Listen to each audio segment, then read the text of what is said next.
नमस्कार। मेरे बहुत सारे चाहने वालों ने मुझे कई बार पहले भी इस बात को कहते हुए सुन रखा है और मैं वही विषय एक बार फिर आप सभी लोगों के सामने आज लेकर के आया हूँ। कई बार सोचता हूँ कुछ ऐसा प्लेटफॉर्म चुनो जिससे मैं ज़्यादा से ज़्यादा लोगों तक पहुँच सकूँ। संभवतः यह एक सही प्लेटफॉर्म, एक सही मंच हो सकता है, इसलिए मैं आज अपनी इन आवाज़ को आपके माध्यम से जनता तक पहुँचाना चाहूँगा। शुरुआत इतिहास से करते हैं। आजादी के संग्राम में विदेशी कपड़ों की होली जलानी हो या औद्योगिक क्रांति में हमारे देश के उद्योगों को मजबूती देने की बात हो, स्वदेशी अभियान इस चीज ने हमेशा दुनिया के सामने हमारी ताकत का लोहा मनवाया है। लेकिन कुछ समय पहले, कुछ दशकों से ऐसा एक खेल हमारे दिमाग के साथ में खेला गया जिसके मुताबिक ऐसा कुछ हो गया है कि हमारे दिमाग में ऐसी मानसिकता बनी है, विदेशी मतलब अच्छा, इंपोर्टेड मतलब अच्छा, लोकल मतलब बेकार। जहां हमको बुरी चीज का विशेषण बताना होगा हम बोलते हैं ये तो लोकल माल है, और जहां हमें अच्छाई बतानी होती है वहां हम बोलते हैं इंपोर्टेड है। तो ऐसा क्या खिलवाड़ किया गया हमारे दिमाग के साथ में, इस पर हम सभी को विचार करना बहुत जरूरी है। और जहां हम इंपोर्ट की बात करते हैं वहां हमारे देश में सबसे ज्यादा आयात सिर्फ एक देश से किया जाता है और वह देश है चीन। जी हाँ, ये वही चीन है जहां से हमने सदी की सबसे बड़ी, सबसे घातक बीमारी को भी आयात किया और उस बीमारी का नाम था कोरोना। आपने और हमने अपने कई साथी संबंधियों को, रिश्तेदारों को उसमें खोया है। हमारा जीवन अस्त व्यस्त हुआ है, हमारा व्यापार चौपट हुआ है। क्या इसके बावजूद हम अपने दिमाग के ऊपर से वो गंदगी निकालने में आज भी असफल रहेंगे? यदि ऐसा है तो बहुत ही शर्मनाक बात है कि हम अपनी पुरानी चीजों को भूल करके नए समय के साथ में दौड़ने के चक्कर में कहीं हम पंगु तो नहीं हो रहे हैं, कहीं हम अपनी औद्योगिक चीजों को छोड़ करके विदेशी चीजों को ताकत देने की गलती तो फिर से नहीं कर रहे हैं। वो दिन दूर नहीं, ईस्ट इंडिया कंपनी अगर आप याद करें तो भारत में व्यापार करने के लिए आई थी और हम सबको गुलाम बना करके बैठी थी। आज हम मानसिकता के साथ में शायद गुलाम हो रहे होंगे लेकिन हमें पता नहीं चल रहा है। तो इस गुलामी की मानसिकता को छोड़िए, वोकल फॉर लोकल, इसके ऊपर ध्यान दीजिए। हमारे तीज त्योहार पर हम अपने परिवार के साथ में जो भी सामान खरीदेंगे वो सभी हमारे देश में बने हुए होने चाहिए। इस पर हमें विचार करने की आवश्यकता है।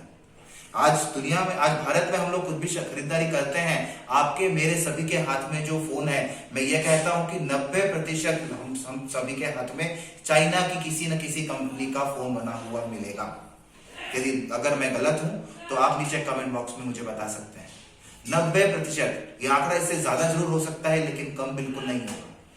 मैं आपको एक और चीज बताना चाहूंगा, जहां तक कि मैंने चीजों का आकलन किया है, चीन दुनिया की कुछ चुनिंदा उन देशों में से है जो अनैतिक तरीके से विदेशी सरकारों के, विदेशी लोगों के पुख्ता और जानकारियों को, जिसको हम लोग स्पाइंग बोलते हैं, वो ये पैसा देकर के सरकार कराती है। इसमें कुछ और देश भी हैं पर मैं खास तौर पे चीन की तरफ ध्यान इसलिए आपका देना चाहूंगा कि वो ये सारी सैन्य शक्तियों के लिए उपयोग करता है। आपका डेटा आपके फोन के थ्रू चीन के पास में जाता है। तो और ये आपका एक दिया गया पैसा चीन हमारे देश के खिलाफ, हमारे सैनिकों के खिलाफ गोली बारूद खरीदने में काम करता है। इसलिए मैंने शपथ ली है कि मैं चवन्नी भी चीन को हमारे देश के खिलाफ गोली खरीदने के लिए नहीं दूंगा। एक छोटा सा सवाल और पूछता हूँ। हम सभी जानते हैं कि हमारे पीड़ा और दुख निवारण जो हनुमान जी हैं उनके आगे हम लोग दीपक जलाते हैं। क्या आपने कभी हनुमान जी के आगे वैक्स का दीपक जलाया है या वैक्स की मोमबत्ती जलाई है? लेकिन नहीं, बिल्कुल हम लोग हमेशा मिट्टी का दीपक तेल भर के जलाते हैं, क्योंकि हम मानते हैं कि हमारी पीड़ा का निवारण हनुमान जी करेंगे। वो समय दूर नहीं जब हम लोग वहां पर भी मोमबत्तियां और मोम का दीपक जलाना शुरू कर देंगे। यदि हम ऐसे ही चलते रहे तो वो दिन बहुत नजदीक आने वाला है। समझिए, हमें पीड़ाओं का नाश करना है। दिवाली का समय है, हम चाहते हैं कि समाज का, हमारा सभी का पीड़ा का निवारण हो, हम सब सुखी समृद्ध हो। ये बीमारी का जो समय था ये जल्दी खत्म हो, हम लोग फिर से सुखी समृद्ध गौरवशाली बने, गौरवशाली इतिहास का हम गौरवशाली स्वर्णिम इतिहास लिख सकें। इसके लिए आप सभी से मैं हाथ जोड़कर प्रार्थना करता हूं कि चीनी सामानों का बहिष्कार करें, मिट्टी के दिए जलाएं। जो भी हमारे घर में मिठाई बनेगी वो सब हमारे घर में बनी होगी। हम जो मिठाई बनाएंगे वो हमारे अड़ोसी पड़ोसी से लेकर के आएंगे। जहां तक संभव होगा हम लोग हमारे पड़ोस के दुकानदारों को रोजगार देंगे। जहां तक संभव होगा हम विदेशी खास तौर पर चीनी उत्पादों का प्रयोग नहीं करेंगे और मिट्टी के दिए जरूर जलाएंगे। अगर मोमबत्तियां और मोम वाले दीपक नहीं जलाएंगे। चंद पंक्तियों के साथ में एक अच्छी कविता मुझे लगी है, उसके साथ में अपने शब्दों को विराम देना चाहूंगा।